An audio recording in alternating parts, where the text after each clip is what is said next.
ઇન્દિરા ગાંધી છે. આપણા દેશની પ્રથમ મહિલા વડાપ્રધાન તરીકે મને યાદ કરવામાં આવે છે. વર્ષ 1971માં હું વડાપ્રધાન બની હતી. ત્યારે પાકિસ્તાનના સામેના યુદ્ધમાં ભારતનો ભવ્ય વિજય થયો હતો. ત્યારથી એક આગેવાન લોકોની મહિલા તરીકે મને ઓળખવામાં આવે છે. મારું નામ સુષ્મા સવરા છે. હું દેશની પ્રથમ મહિલા વિદેશી મંત્રી તરીકે ઓળખાઉં છું. મેં અનેક વર્ષ રાજકીય જીવન પસાર કરીને સૌથી નાની ઉંમરમાં હરિયાણા રાજ્યના સરકાર કેબિનેટ મંત્રી બનવાનું ગૌરવ પ્રાપ્ત કર્યું હતું. મારું નામ લતા મંગેશકર છે. હું સ્વર સામ્રાજ્ય રીતે વિશ્વમાં આગવી ઓળખાણ મેળવી હતી. મેં વિવિધ ભાષાઓમાં 40,000 કરતાં પણ વધારે ગીતો ગાયા હતા. મને ભારત સરકારે ભારત રત્ન એવોર્ડથી સન્માનિત કરી હતી. મારું નામ કલ્પના ચાવડા છે. હું મૂળ ભારતીય હતી. અવકાશ યાત્રી તરીકે યાત્રા પૂર્ણ કરી પરત ફરતા અકસ્માત અવસાન થયું. અવકાશ સાથે મારું નામ કાયમ માટે જોડાયેલું છે.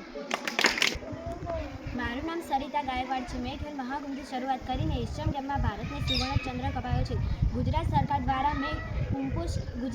દ્વારા મેં કુપોષણ મુક્ત ગુજરાત અભિયાન માટેના એમ્બેસેડર તરીકે પસંદગી કરવામાં આવી છે. મારું નામ રીવાબા જાડેજા છે. હું આપણા રાજ્ય કક્ષાની શિક્ષક મંત્રી છું, જે રવિન્દ્ર જાડેજાના ધર્મપત્ની છે.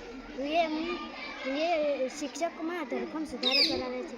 મારું નામ જ્ઞાનીબેન ઠાકોર છે અને હું ભારતીય રાજકારણી છું અને લોકસભાની સંસદ સભ્ય છું. 2024ની લોકસભાની ચૂંટણીમાં હું બનાસકાંઠાની બેઠક પરથી ચૂંટાઈ હતી અને માત્ર જીત મેળવી હતી. હું ગુજરાતની લોકસભાની બેઠકની ધારાસભ્ય છું.